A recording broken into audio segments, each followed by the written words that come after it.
which as you can see, he has no trolls at all. Unfortunately, our story begins one night with our serpent creeping his way towards the lake. He walked over and had two long fangs which he sunk into the water's depths. The lake began to bubble and churn and roil and boil until it was no longer crystal clear water, but dark, polluted water.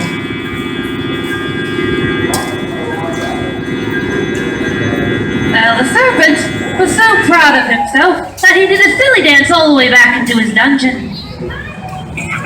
Let's give him a big boo. Naughty serpent. Though nice dancing, though. Well, early the next morning, the carrot farmer woke up. She yawned and stretched, made her way over to the lake for her morning drink. She stood by the lake, cupped her hands, and was about to take a drink when she noticed something smelled funny. She took a great big sniff. And she said, "Oh my, you! I think that water smells really funny. Wait, I think I recognize this smell. It's the serpent's poison. He tried to catch me once, but I managed to get away. I thought to go tell good King Rowan about this." And so the carrot farmer began her journey to the king's castle through Mirkwood Forest. As she made her way through the forest, right this way, carrot farmer, she had to jump over streams and rocks and low tree roots, duck underneath the low-hanging tree branches. But finally, she made her way to the gates of the palace. She stood there at the center of the gates, knocked upon them, and who should about but the brave, the handsome King Rowan himself, as well as his brave woodland warrior. Come on out here, knights. Is it, "Oh my, carrot farmer, did you come here to deliver our carrots today?" The carrot farmer said, "No, your majesty. You see, the serpent has poisoned our lake." And when that knight heard the word serpent, he raised his sword high in the air and roared with anger. The king just bopped him on the head and, "No, knight, there's no need to roar. Don't worry, good carrot farmer. You see this horn I have here? When I was just a wee prince, I was taught a tune to play on it. If I play that tune in our hour of greatest need, then surely a unicorn will come. And did you know the mere touch of her horn, she can purify our water?" And so the king put the horn up to his lips and gave it a great big blast. I think you might have something stuck in there, your majesty. Can we shake it out of there? There we go. Let's try that again. Immediately, the knight and the carrot farmer began to look all around for the unicorn. They looked behind the tree branches, thinking she'd fly in like a Pegasus. They looked low on the ground and underneath rocks, but realized unicorns don't live on the rocks. They looked over their left shoulder and over their right shoulder, and soon they were spinning around in circles. But all this did was make everyone very dizzy. They wobbled back over to the king and said, "We're sorry, your majesty, but the unicorn, we could not find her anywhere." The king said, "Do not worry. Perhaps I was not able to call the unicorn, but surely the wise priestesses up upon Crystal Mountain will be able to help us. Follow me, everyone." And so everyone began to follow the king up the Crystal Mountain. Now, does anyone know what the Crystal Mountain was made out of? Why, it's made out of cheese! Everyone had to dig their hands into the mountainside.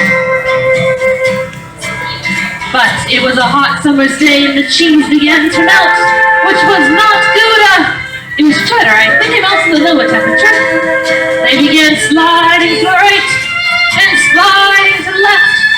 And soon they slid back in that direction until they were teetering on the edge of a cliff, and they all screamed.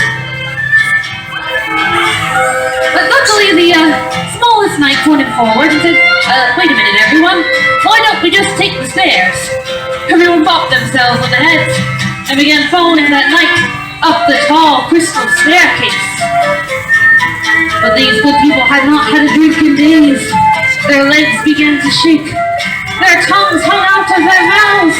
And one by one, they all stopped right where they were, unable to take another step. And it looks like this might be the end of our story, with our good heroes dying of thirst. If it hadn't been for the carrot farmer, who with her last bit of energy saw the glass stairs of the staircase, knocked upon the crystal gates of the palace, and out stepped all the beautiful princesses. They said, "Oh my, carrot farmer, are you here to deliver food for us?" She pointed down the mountain and said, "No, my friends are still dying of thirst on the mountainside. You'll have to help us, princesses." And the princesses ran down the mountain and began tapping everyone on their heads with their wands.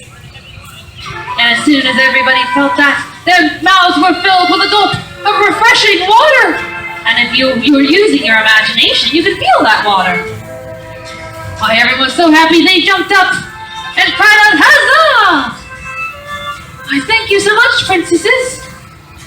And then Queen Nimue, the queen of the princesses, stepped forward. I believe that's you here in the white, is it? She raised her wand in the air and said, "Oh my, good people, please tell me why you're all dying on the side of my mountain." Now the king said, "Your Majesty, we have terrible news. You see, the serpent has poisoned our lake." When the other princess heard the word serpent, she put her hands on her cheeks and gasped.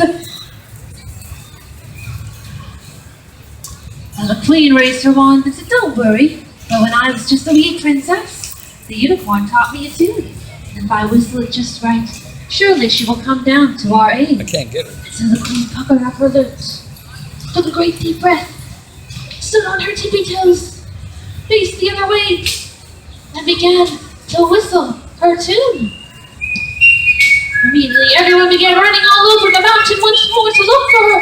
While they looked up high in the sky, down on the ground, over their right shoulder, over their left shoulder, behind the person in front of them, in front of the person behind them. They even looked behind them through their legs. They all cried out, "Unicorn! Where are you? Did you find her?" But no one could see the unicorn anywhere. They all gathered around the queen with their heads hung low. The queen simply smiled. "Don't worry, everyone. Perhaps the unicorn is already aware of our plight and is purifying the lake as we speak. Let us return there, for I fear that is our only hope." And so everyone followed the queen and the princess through the enchanted forest. Normally the trees were bright and green with the sun shining through the leaves, but they'd been drinking the serpent's poison, and it had made them grow wicked. They tried to block the sun with their branches, and everyone began to bump into each other saying, "Oh, sorry about that, whoops!" The princesses raised their wands to light the way. The trees then began to throw thorns upon the ground. They tapped tiptoe carefully around those thorns. Every once in a while, somebody would step on one, they jumped 6 feet in the air. Don't forget to say, "Ouch!" Ooh. Their mouths were drier than deserts. Their knees began to wobble. And just as they thought they wouldn't make it out, they finally burst out from the line of trees and arrived back at their lake. Now nothing more than a dark, polluted puddle. Everyone was so sad, they knelt down on the Guess you're ground, done, huh? right beside the water's edge, and began to cry. Great sobs that echoed through the kingdom. This was the saddest day in Middle-earth. But there was one creature who was not sad at all. In fact, the serpent thought this was funny. He looked down and said, all I have to do is dunk their heads in the poison, and I'll soon have a whole army of trolls. And the serpent began to creep around the lake. He noticed a good bush to hide behind, and he snuck down beside it. But there's one mistake the serpent had made. The bush she was hiding behind was ragweed.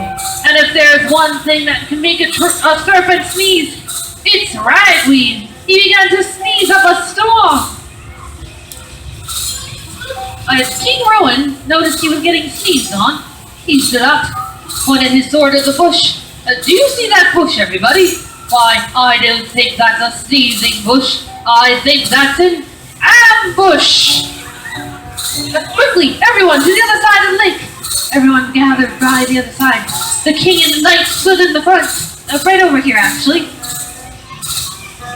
The king and knight lined up shoulder to shoulder. The princesses lined up behind the knight. And the carrot farmer stood behind the princesses with her carrot ready. The knight began to sneak towards those bushes, tiptoeing. The serpent tried to hold in his sneeze, but his lungs got fuller and fuller till they were about to burst. Then the serpent and the audience let out the loudest sneeze you've ever heard! And that gust was so powerful, it blew the knight back onto his back. Or back over to the king, covered in troll boogers. The serpent bounced out, about to finish off those knights while they were distracted. But the princesses were faster. They pointed their wands at the trolls. And as you can see, the serpent began to shrink. Smaller and smaller and smaller until he looked like a little bitty ant. The king and knight dusted themselves off, but didn't see the serpent anywhere. They said, princesses, you may have made the serpent a bit too small. Think you can make him a bit bigger so this is a fair fight? The princesses reversed their magic, but their magic grew out of control. I don't think it will stand much of a chance for that one. Alright, where were we? Oh, yes! A great slow motion battle began! Steel clashed with steel, sparks flew over the sky. The princesses waved their wands towards the serpent, but all that would come out were little sparks. And one might think the good guys of our story would win, but one had to remember the long and harrowing journey they'd just been through. And it didn't take long for the serpent to knock the swords out of the hands of the knight and the king. The knights held up their shields to defend themselves, and when the serpent looked into them, he saw something he'd never seen before. His own reflection. The serpent thought he was rather good looking. Until now. When he saw how hideous that poison had made him, the troll screamed! Serpent! One of the two. He dropped his sword on the ground, marched over to the side of the lake, shot out his fingers, which shot blue lightning at all the good people. Their eyes grew wide as saucers, their arms stuck out in front of them, and they walked over towards the lake, for the serpent had enchanted it to believe that it was crystal clear water. They all knelt down. They were just about to take a drink of the poison when Queen Nimue stood up. Wait a minute, everyone. I remember how my tune goes now. And she whistled like she'd never whistled before. Everyone threw the poison back into the lake. This just made the serpent angrier. He shot out yellow lightning, and now the lake looked like lemonade. Their heads grew closer and closer. But then King Rowan jumped up to his feet and said, wait, I remember how my part of the tune goes now. He put the horn up to his lips and played like he'd never played before. Everyone threw that poison back in the water once more.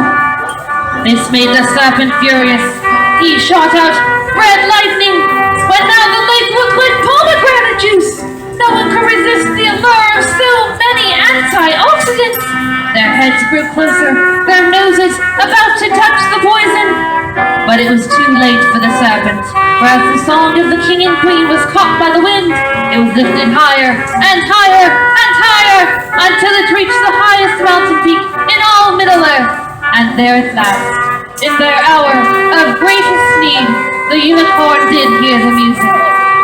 She looked about at everyone about to drink the poison, and in a flash stood between the serpent and the lake. The serpent shot out his most powerful magic, flaming bolts, and it pushed the unicorn back. Her back hoof was about to touch the poison, but she would yield no further. The serpent lunged to push the unicorn in, but pierced himself on her horn and fell. Wearily, the unicorn turned around, and with a touch of her horn to the lake's water, it immediately changed. No longer dark and polluted, but crystal clear water once again. Everyone began taking great big gulps of that water.